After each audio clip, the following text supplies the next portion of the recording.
حضرت عائشہ رضی اللہ تعالیٰ عنہ حضرت علی رضی اللہ تعالیٰ عنہ سے ساری زندگی ناراض کیوں رہی؟ آج کی ویڈیو میں یہی سب بتائیں گے۔ بسم اللہ الرحمن الرحیم۔ ناظرین، حضور صلی اللہ علیہ وسلم کی سب سے چہیتی بیوی حضرت عائشہ رضی اللہ تعالیٰ عنہ حضرت علی کی ایک بات کی وجہ سے اتنا زیادہ غصہ ہو گئیں کہ پھر ساری زندگی کبھی بھی حضرت علی سے بات نہ کی۔ وہ حضرت علی سے اتنا زیادہ غصہ رہتی کہ ان کا نام تک لینا بھی گوارا نہ کرتی۔ آخر یہی ناراضگی اتنی آگے پہنچی کہ حضرت عائشہ رضی اللہ تعالیٰ عنہا اور حضرت علی رضی اللہ تعالیٰ عنہ کے بیچ ایک ایسی جنگ ہوئی کہ جسے جنگ جمل کہا جاتا ہے، اور اس میں ہزاروں صحابہ کرام کا پاکیزہ خون بہایا گیا۔ ہزاروں عورتیں بیوہ ہو گئیں اور ہزاروں بچے یتیم ہو گئے۔ حضرت عائشہ رضی اللہ تعالیٰ عنہا کی زندگی میں ایک بڑا عجیب واقعہ پیش آیا۔ وہ یہ کہ جب اللہ کے رسول صلی اللہ علیہ وسلم غزوہ بنی مستلق میں تشریف لے گئے تو وہاں سے واپسی پر قافلے کو الگ الگ حصوں میں بانٹ دیا۔ اب جس قافلے کے لوگ جیسے جیسے تیار ہوتے رہتے تو وہ چلتے رہتے۔ سینکڑوں بلکہ ہزاروں اونٹ ہوا کرتے تھے، چلتے ہوئے بھی گھنٹوں لگا کرتے تھے۔ حضرت عائشہ رضی اللہ تعالیٰ عنہ نے سوچا کہ قافلے کو تو جانا ہی ہے، اس لیے پتہ نہیں ابھی کتنا وقت لگے گا، کیوں نہ میں قضائے حاجت وغیرہ سے فارغ ہو جاؤں۔ اس وقت حاجت کے لیے کھیتوں میں جایا کرتے تھے، لہٰذا آپ رضی اللہ تعالیٰ عنہ دور چلی گئیں تاکہ فراغت حاصل کر سکیں۔ جب فارغ ہو کر واپس آئیں تو آپ نے ہودج میں دیکھا۔ ہودج میں بیٹھنا چاہا تھا کہ جس کو سواری کے اوپر رکھا جاتا ہے۔ اتنے میں حضرت عائشہ کو محسوس ہوا کہ میں نے گلے میں ایک ہار پہنا ہوا تھا، وہ کہیں ٹوٹ کر گر گیا ہے۔ سوچا کہ ابھی تو روانہ ہونے میں وقت لگے گا، اس لیے میں جا کر ہار تلاش کر لیتی ہوں۔ آپ رضی اللہ تعالیٰ عنہ ہار تلاش کرنے واپس اسی کھیت کی طرف گئیں۔ پیچھے صحابہ کرام نے سوچا کہ حضرت عائشہ رضی اللہ تعالیٰ عنہ واپس تو آ ہی گئی تھیں، لہٰذا ہودج میں بیٹھ بھی گئی ہوں گی، اس لیے 4-5 آدمیوں نے ہودج کو اٹھا کر اونٹ پر سوار کر دیا۔ حضرت عائشہ رضی اللہ تعالیٰ عنہ عمر میں کم تھیں اور وزن بھی کم تھا۔ 4-5 آدمی اٹھانے والے تھے تو ان کو پتہ بھی نہ چلا کہ آپ اندر بیٹھی ہیں یا نہیں۔ اب قافلے کے لوگ تو وہاں سے چلے گئے۔ جب حضرت عائشہ رضی اللہ تعالیٰ عنہ واپس آئیں تو دیکھا کہ وہ جگہ تو خالی پڑی ہے اور قافلہ جا چکا ہے، تو حضرت عائشہ بہت پریشان ہوئیں، لیکن دوسری طرف آپ کو اطمینان بھی تھا کہ جب آپ صلی اللہ علیہ وسلم کو پتہ چلے گا کہ میں پیچھے چھوٹ گئی ہوں تو کسی نہ کسی کو ضرور بھیجیں گے، اس لیے آپ رضی اللہ تعالیٰ عنہ وہیں پر بیٹھ گئیں۔ تھوڑی دیر بعد آپ رضی اللہ تعالیٰ عنہ پر نیند غالب آ گئی تو آپ نے اپنے اوپر چادر ڈال لی اور سو گئی۔ حضور صلی اللہ علیہ وسلم کی عادت تھی کہ صحابہ کرام میں سے ایک صحابہ کی حکم دیا جاتا تھا کہ جب سارا قافلہ کسی جگہ سے چلا جائے تو اگر رات کا وقت ہو تو صبح کے وقت وہ صحابی وہاں آ کر دیکھیں کہ کہیں کوئی چیز چھوٹ تو نہیں گئی۔ لہٰذا ایک بدری صحابی حضرت صفوان رضی اللہ تعالیٰ عنہ کو حضور صلی اللہ علیہ وسلم نے اس کام پر لگایا تھا۔ وہ صحابی جب اس جگہ پر آئے تو کسی کو وہاں لیٹا ہوا پایا۔ قریب آئے تو انہوں نے پہچان لیا کہ یہ تو حضور صلی اللہ علیہ وسلم کی بیوی حضرت عائشہ ہیں، تو انہوں نے اونچی آواز میں انا للہ و انا الیہ راجعون پڑھا۔ صحابی کی آواز سن کر حضرت عائشہ رضی اللہ تعالیٰ عنہ کی آنکھ کھلی تو آپ نے چادر سے اپنے آپ کو پوری طرح ڈھانپ لیا۔ ان صحابی نے آپ کے لیے اپنے اونٹ کو بٹھایا تو آپ رضی اللہ تعالیٰ عنہ اونٹ پر سوار ہو گئی۔ ان صحابی نے اونٹ کی رسی پکڑی اور چل پڑے، یہاں تک کہ جب وہ اس قافلے کے پاس پہنچے تو قافلے میں جو منافق موجود تھے انہوں نے جب ایسا دیکھا تو کہنے لگے کہ اس میں تو کچھ نہ کچھ بات ہوئی ہوگی۔ منافق لوگ تو پہلے ہی ایسے موقع کی تلاش میں رہتے تھے کہ جس سے مسلمانوں کو اور حضور صلی اللہ علیہ وسلم کو تکلیف پہنچا سکے، لہٰذا انہوں نے باتیں کرنے کا موقع مل گیا اور یہ منافق کہنے لگے کہ نعوذ باللہ، حضرت عائشہ نے ان صحابی کے ساتھ وقت گزارا ہے، اسی وجہ سے وہ قافلے سے پیچھے رہ گئی تھی۔ لہٰذا جب مدینہ پہنچے تو حضور صلی اللہ علیہ وسلم کو اس بات کا پتہ چلا کہ منافق لوگ میری عائشہ پر ایسا گندا الزام لگا رہے ہیں، تو آپ صلی اللہ علیہ وسلم کو بڑا صدمہ ہوا، لیکن دھیرے دھیرے لوگوں میں یہ بات پھیلنا شروع ہو گئی۔ حضرت عائشہ رضی اللہ تعالیٰ عنہ فرماتی ہیں کہ میں قافلے سے واپس آ کر 1 مہینہ تک بیمار رہی اور کمزور بھی ہو گئی۔ ایک دن میں ایک صحابیہ حضرت ام مستہ رضی اللہ تعالی عنہ کے ساتھ قضائے حاجت کے لیے رات کو باہر کھیتوں کی طرف نکلی۔ راستے میں چلتے ایک جگہ پر ان صحابیہ کو ٹھوکر لگی تو انہوں نے اپنے بیٹے کو بد دعا دی، تو حضرت عائشہ رضی اللہ تعالی عنہ فرماتی ہیں کہ میں نے ان سے کہا کہ آپ نے اپنے بیٹے کے لیے بد دعا کیوں کی ہے؟ تو وہ کہنے لگی کہ اے عائشہ، کیا تمہیں پتہ نہیں کہ وہ تمہارے بارے میں کیا باتیں کرتا ہے؟ تو حضرت عائشہ نے پوچھا کہ آخر وہ میرے بارے میں کیا کہتا ہے؟ تو اس پر ان صحابیہ نے حضرت عائشہ کو ساری باتیں بتا دیں کہ وہ عائشہ تمہارے بارے میں سارے شہر میں ایسی ایسی باتیں ہو رہی ہیں۔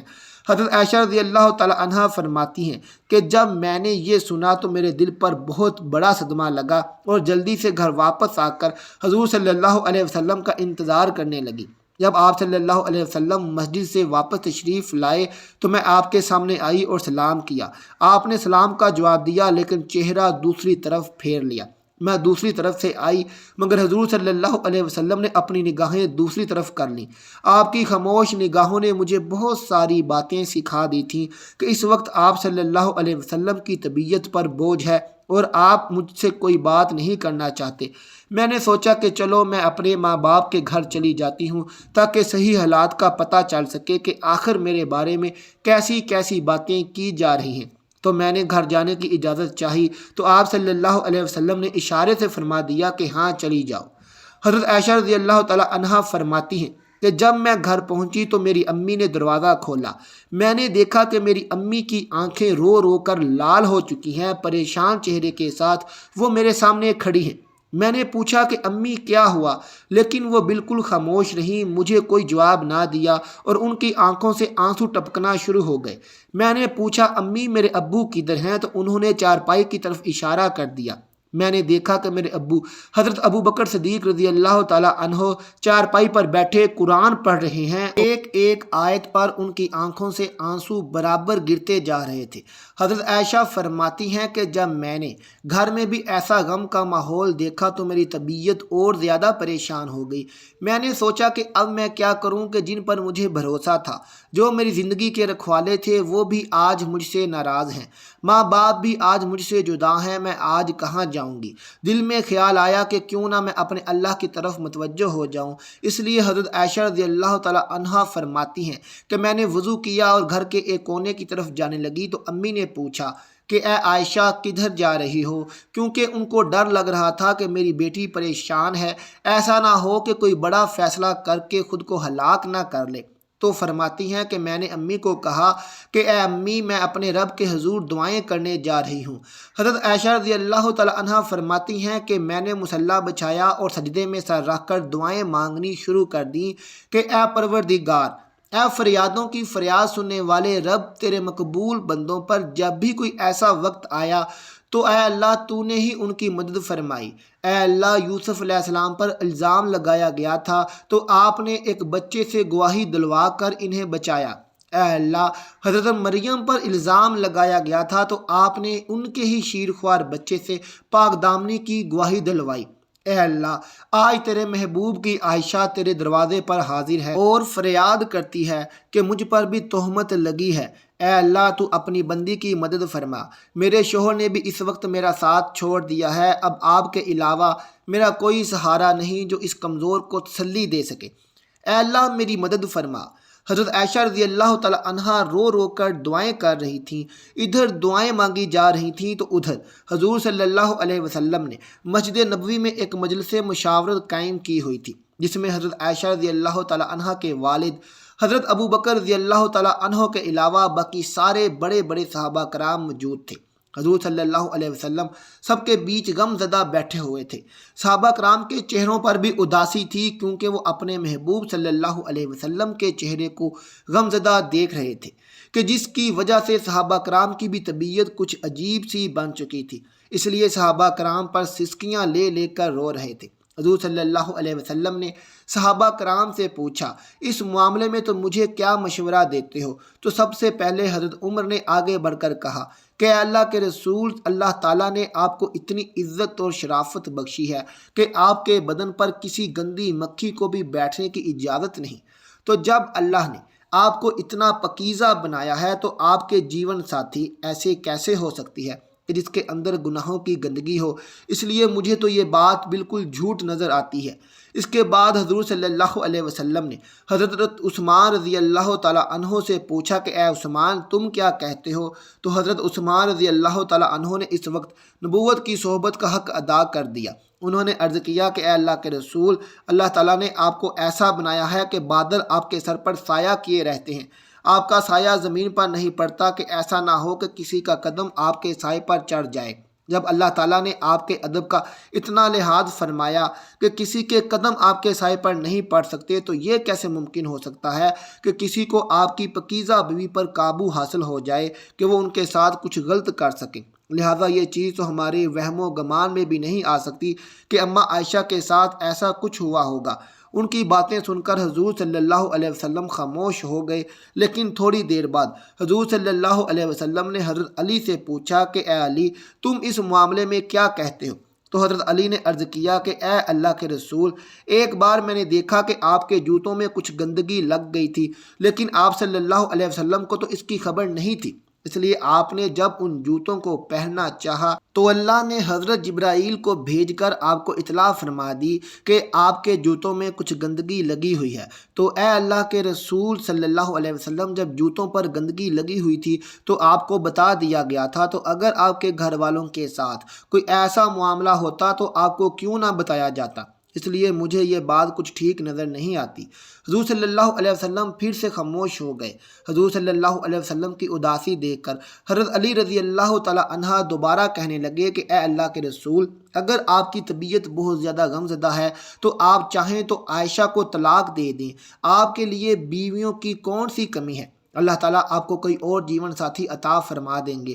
ان کی یہ بات سن کر حضرت عمر رضی اللہ تعالیٰ عنہ تڑپ اٹھے اور کھڑے ہو کر کہنے لگے کہ اے اللہ کے رسول، آپ یہ ارشاد فرمائیں کہ عائشہ سے نکاح آپ نے اپنی مرضی سے کیا تھا یا آپ کو اللہ نے کہا تھا کہ عائشہ سے نکاح کرو؟ تو حضور صلی اللہ علیہ وسلم نے انگلی سے آسمان کی طرف اشارہ کر کے بتایا کہ یہ مجھے اللہ کی طرف سے دیا گیا تھا کہ عائشہ سے نکاح کرو۔ تو اس پر حضرت عمر رضی اللہ تعالیٰ عنہ فرمانے لگے کہ اے اللہ کے رسول، اب آپ مجھے چھوڑ دیجئے اور ان منافقوں کو چھوڑ دیجئے، میری تلوار جانے اور ان منافقوں کی گردن جانے۔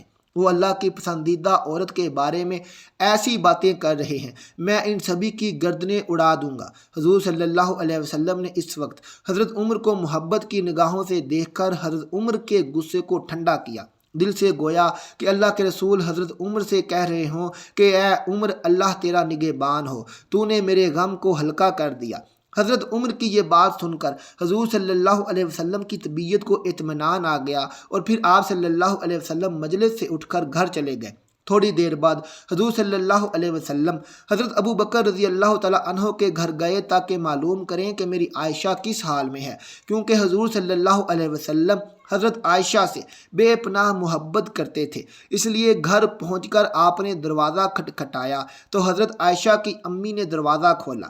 حضور صلی اللہ علیہ وسلم نے دیکھا کہ ان کا رو رو کر برا حال ہو چکا ہے، اور پھر گھر کے اندر جا کر حضرت ابو بکر صدیق رضی اللہ تعالیٰ عنہ کی طرف دیکھا تو ان کی بھی آنکھیں لال پڑی تھیں۔ آپ نے پوچھا کہ عائشہ کہاں ہے؟ تو امی نے گھر کے ایک کونے کی طرف اشارہ کر دیا۔ اس وقت حضرت عائشہ رضی اللہ تعالیٰ عنہ سجدے میں پڑی رو رہی تھیں۔ بعد میں حضرت عائشہ رضی اللہ تعالیٰ عنہ فرماتی ہیں کہ حضور صلی اللہ علیہ وسلم جس وقت گھر میں تشریف لائے تو میرا دل کر رہا تھا کہ میں آپ صلی اللہ علیہ وسلم کے قدموں میں بیٹھ جاؤں اور پھر رو رو کر اپنے حبیب، میرے ساتھ کیا ہو رہا ہے؟ کیا آپ اپنی عائشہ کو ایسے چھوڑ دیں گے؟ مگر میرے دل نے کہا کہ اے عائشہ، تو نے اپنے رب کے سامنے اپنی فریاد بیان کر لی ہے، اس لیے اب اپنے رب ہی سے مانگو، تیرا رب ہی تیرا نگہبان ہوگا۔ لہذا حضور صلی اللہ علیہ وسلم نے پکار کے کہا اے عائشہ، تو آپ صلی اللہ علیہ وسلم کی آواز سن کر حضرت عائشہ نے سجدہ پورا کیا اور آقا کی چارپائی پر خاموشی سے آ کر بیٹھ گئی۔ حضور صلی اللہ علیہ وسلم قریب ہی بیٹھے ہوئے تھے۔ آپ نے بہت پیار سے سمجھاتے ہوئے کہا کہ اے عائشہ، اگر تجھ سے حقیقت میں کوئی ایسی غلطی ہو گئی ہے تو اپنے رب سے معافی مانگ لے، تیرا رب گناہوں کو بہت معاف کرنے والا ہے۔ تو اس پر حضرت عائشہ رضی اللہ تعالیٰ عنہ فرماتی ہیں کہ اس وقت تو میں صبر کے ساتھ بیٹھی رہی، لیکن جب آپ صلی اللہ علیہ وسلم سے یہ باتیں سنی تو میری برداشت کے بند ٹوٹ گئے اور میری آنکھوں سے آنسو بہنے لگے۔ میں بیٹھی روتی رہی مگر خاموش تھی۔ آخر روتے ہوئے میں نے کہا کہ اے اللہ کے رسول، میں وہی بات کہوں گی جو یوسف علیہ السلام کے والد کو کہی تھی کہ میں اپنا درد صرف اپنے رب سے بیان کرتا ہوں، کیونکہ اللہ کے رسول آج اگر میں کہوں گی کہ میں نے ایسا غلط کام نہیں کیا ہے تو آپ لوگ میری بات نہیں مانو گے، اور اگر میں کہہ دوں کہ میں نے ایسا کام کیا ہے تو آپ لوگ فوراً میری یہ والی بات مان جائیں گے۔ اس لیے میں اپنے اللہ ہی سے فریاد کرتی ہوں، وہی میرے لیے کوئی نجات کا راستہ نکالے گا۔ حضرت عائشہ رضی اللہ تعالی عنہا فرماتی ہیں کہ میں نے یہ الفاظ کہے اور پھر حضور صلی اللہ علیہ وسلم کے چہرے کی طرف دیکھا تو آپ صلی اللہ علیہ وسلم کے ماتھے پر پسینے کے قطرے تھے، اور آپ کے اندر وہ حسین کپ کپی دیکھی جو وہی نازل ہوتے وقت ہوا کرتی تھی۔ پھر اچانک آپ صلی اللہ علیہ وسلم پر وحی کی کیفیات طاری ہونے لگی اور آپ صلی اللہ علیہ وسلم نے اپنے اوپر چادر ڈال لی، اور حضرت عائشہ رضی اللہ تعالی عنہا فرماتی ہیں کہ میں آرام سے بیٹھی تھی، دل میں خیال آ رہا تھا کہ اللہ تعالیٰ آپ صلی اللہ علیہ وسلم کو خبر کر دیں گے یا نیند میں کوئی خواب دکھا دیں گے کہ میں بے گناہ ہوں، مگر میرے ماں باپ اس وقت بہت زیادہ پریشان تھے۔ میں نے اپنے والد کو دیکھا کہ وہ تڑپ رہے تھے کہ وہی نازل ہو رہی ہے، پتہ نہیں میری بیٹی کی قسمت کا کیا فیصلہ ہو۔ والد کی آنکھوں میں بھی آنسو تھے اور امی بھی رو رہی تھی۔ تھوڑی دیر بعد حضور صلی اللہ علیہ وسلم نے چہرے سے کپڑا ہٹایا تو آپ صلی اللہ علیہ وسلم کا چہرہ 14ویں رات کے چاند کی طرح چمک رہا تھا۔ حضرت عائشہ فرماتی ہیں کہ اس وقت جب میں نے آپ کے چہرے پر خوشی کے اثار دیکھے تو میں سمجھ گئی کہ اللہ تعالیٰ نے میری برات نازل فرما دی ہے۔ حضور صلی اللہ علیہ وسلم نے ارشاد فرمایا کہ اے عائشہ مبارک ہو، اللہ کا کلام آیا ہے کہ تو بالکل بے گناہ ہے۔ حضرت عائشہ فرماتی ہیں کہ اس وقت میری امی کہنے لگی کہ اے عائشہ اٹھو اور حضور صلی اللہ علیہ وسلم کا شکریہ ادا کرو، لیکن حضرت عائشہ فرمانے لگیں کہ اس وقت میری توجہ صرف اور صرف اللہ کی طرف تھی، تو میں نے کہا کہ میں کسی کا بھی شکریہ ادا نہیں کروں گی، بلکہ میں تو اپنے اللہ کا شکریہ ادا کروں گی، اس نے تو آج مجھے بچایا ہے، آپ سب لوگوں نے تو مجھے چھوڑ دیا تھا۔ اللہ نے حضرت عائشہ کی پاک دامنی میں پوری 8 آیتیں نازل فرمائی ہیں۔ یہی نہیں کہ صرف حضرت عائشہ کو بے گناہ فرمایا، بلکہ اللہ نے حضرت عائشہ سے فرمایا کہ اے عائشہ، تمہیں اتنے دنوں تک جو تکلیفوں میں رہنا پڑا، اس کے بدلے میں تمہارے لیے مغفرت اور بڑے اجر کا وعدہ کرتا ہوں۔ ناظرین، اس کے بعد حضرت عائشہ رضی اللہ تعالی عنہا پھر سے حضور صلی اللہ علیہ وسلم کے گھر میں آگے رہنے لگیں، لیکن حضرت عائشہ رضی اللہ تعالی عنہا کو ساری زندگی حضرت علی سے ایک شکایت رہی، کیونکہ جس وقت مسجد میں حضور صلی اللہ علیہ وسلم نے سبھی صحابہ کرام کو جمع کر کے حضرت عائشہ کے بارے میں مشورہ لیا تھا تو سبھی بڑے بڑے صحابہ نے حضرت عائشہ کی پاک دامنی کی گواہی دی تھی، اور آخر میں حضرت علی بھی حضرت عائشہ رضی اللہ تعالی عنہا کی پاک دامنی کی گواہی ہی دی تھی۔ لیکن جب حضرت علی نے حضور صلی اللہ علیہ وسلم کو بہت اداس دیکھا تو یہ بات بھی کہہ دی کہ اے اللہ کے رسول، اگر آپ کو عائشہ پر شک ہے تو آپ عائشہ کو طلاق دے دیں، ان کی جگہ آپ کسی دوسری لڑکی سے شادی کر لیں۔ تو یہ بات جب حضرت عائشہ کو پہنچی کہ انہوں نے حضور صلی اللہ علیہ وسلم کو مجھے طلاق دینے کا مشورہ دیا تھا، تو حضرت عائشہ حضرت علی سے اتنا زیادہ غصہ ہو گئیں کہ ساری زندگی پھر کبھی بھی ان سے بات نہ کی۔ اللہ تعالیٰ ہمیں دین کی مکمل سمجھ عطا فرمائے اور ہمیں صحابہ کرام اولیاء کرام کی زندگی پر عمل کرنے کی توفیق عطا فرمائے اور ہمیں ان کی عزت و تکریم کرنے کی توفیق عطا فرمائے اور ہمیں صحابہ کی باتوں کو لے کر ایک دوسرے سے جھگڑنے سے بچائے۔ اللہ تعالیٰ ہم سب کا حامی و ناصر ہو، آمین ثم آمین۔ آخر میں ناظرین کمنٹ باکس میں ایک بار سبحان اللہ لکھ دیں۔ ملتے ہیں آپ سے اپنی اگلی ویڈیو کے ساتھ، تب تک اپنا بہت خیال رکھیے گا۔ اللہ حافظ۔